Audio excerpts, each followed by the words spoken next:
ಮಾಡ್ತಾ ಇದ್ರಿ, ತಮ್ಮನ್ನ ಈಗ ಅರೆಸ್ಟ್ ಮಾಡಿದ್ದಾರೆ. ರಾಜ್ಯದಲ್ಲಿ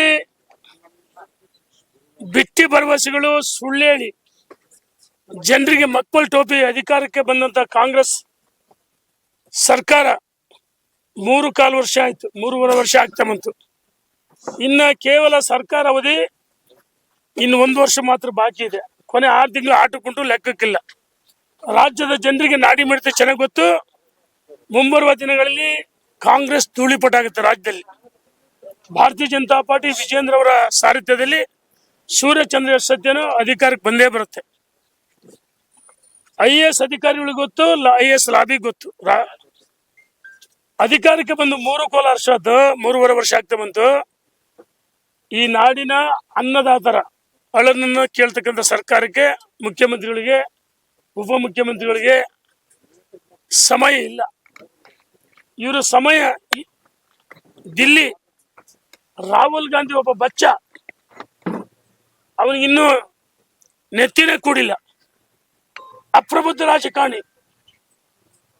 ಹೋಗಿ ಸಿದ್ದರಾಮಯ್ಯ ಅಂತ ಹಿರಿಯ ನಾಯಕರು DK ಶಿವಕುಮಾರ್ ಅಂತವರು ಅವ್ರು ಖಾಲಿ ಬೀಳ್ತಾರೆ. ಖರ್ಗೆ ಅಂತ ಹಿರಿಯ ನಾಯಕರು. ಇವರು ರಾಜಕಾರಣ ಬದಿಗೊತ್ತಬೇಕು. ಬರಗಾಲ ಇದೆ, ಭೀಕರ ಬರಗಾಲ. ರಾಜ್ಯದಲ್ಲಿ ಜಲಾಶಯಗಳು ಖಾಲಿಯಾಗಿದೆ. ಅನ್ನದಾತರ ಕಣ್ಣಲ್ಲಿ ಕಣ್ಣೀರು ಬರ್ತಲ್ಲ, ರಕ್ತ ಬರ್ತಾ ಇದೆ. ಇವರು ದಿಲ್ಲಿಲಿ ಹೋಗಿ ಜಂತರ್ ಮಂತರ್ ರಸ್ತೆಯಲ್ಲಿ ನಾಟಕ ಮಾಡ್ತಾ ಇದ್ದಾರೆ. ನಾಟಕ ಕಂಪನಿ ಇದು. ನಾನು ಕೇಳ್ತೀನಿ, ನಿಮಗೆ ಈ ರಾಜ್ಯದ ಜನ ನಿಮಗೆ ಮತ ಕೊಟ್ಟದ್ದು ಮರ್ತು ಬಿಟ್ಟಿದ್ದೀರಾ? ನರೇಂದ್ರ ಮೋದಿ ಪ್ರಧಾನಮಂತ್ರಿ ಮನೆ ಎದುರಿಗೆ ನಾಟಕ ಮಾಡಕ್ ಹೋದ್ರೆ, ಅರೆ ಅದು ಸಂವಿಧಾನ ಇದೆ. ಒಬ್ಬ ದೇಶದ ಪ್ರಧಾನಮಂತ್ರಿಗಳ ಮನೆ ಮುಂದೆ ಗಲಿಬಿ ಪ್ರಯತ್ನ ಪಟ್ಟಾಗ, ಯಾಕಂದ್ರೆ ಅದು ಯಾವ್ದೋ ಮೊನ್ನೆ ಕಾಕ್ರೋಚ್ ಪಾರ್ಟಿ ಅಂತಿತ್ತಲ್ಲ, ಅದು ಕಾಂಗ್ರೆಸ್ ಪೋಷಿತ ನಾಟಕ ಮಂಡಳಿ.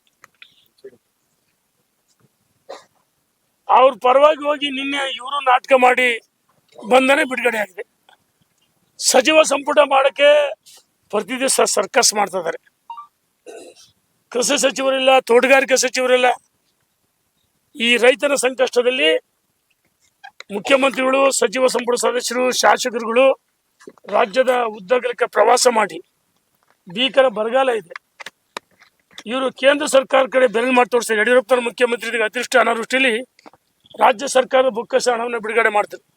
ಇವರು ದಿಲ್ಲಿ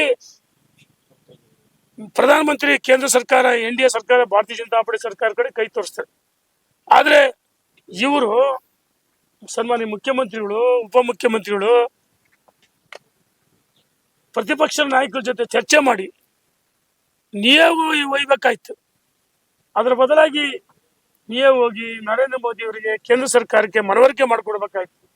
ಸುಮ್ಮನೆ ಮಾಧ್ಯಮದಲ್ಲಿ ಕೇಂದ್ರ ಸರ್ಕಾರ ಬರಗಾಲಕ್ಕೆ ಸೇರಿಸ್ಬೇಕಂದ್ರೆ ಇನ್ನು ಯಡಿಯೂರಪ್ಪನ ಮಾಡಿರಲಿಲ್ಲ. ನಾನು ಶಾಸಕನಾಗಿದ್ದೆ. ನಾನು ಹೇಳ್ತೀನಿ, ಈ ರಾಜ್ಯದಲ್ಲಿ ಬಹುತೇಕ ಜಲಾಶಯಗಳು ಖಾಲಿಯಾಗಿದೆ. ಕುಡಿಯೋಕೆ ನೀರಿಗೆ ಆಕಾರ ಇದೆ. ತಕ್ಷಣ ಎಲ್ಲಿ ಬರಗಾಲ ಇದೆ, ಮಳೆ ಬಂದಿಲ್ಲ, ಆ ತಾಲೂಕುಗಳನ್ನ ಬರಗಾಲಕ್ಕೆ ಬರಪೀಡಿತ ಹೊನ್ನಾಳಿ, ನ್ಯಾಮತಿ ತಾಲೂಕು ಜೊತೆಗೆ, ಹೊನ್ನಾಳಿ ನ್ಯಾಮತಿ ತಾಲೂಕು ಜೊತೆಗೆ ದಾವಣಗೆರೆ ಜಿಲ್ಲೆ ಮತ್ತು ರಾಜ್ಯದ ಎಲ್ಲೆಲ್ಲಿ ಮಳೆ ಇಲ್ಲ ಆ ತಾಲೂಕು ಬರಗಾಲಕ್ಕೆ ಸೇರಿಸಿ ರೈತನ ನೆರವು ಬರಬೇಕು, ರೈತನ ಸಂಪೂರ್ಣ ಸಾಲ ಮನ್ನಾ ಮಾಡಬೇಕಂತೇಳಿ ನಾನು ಒತ್ತಾಯ ಮಾಡ್ತೀನಿ.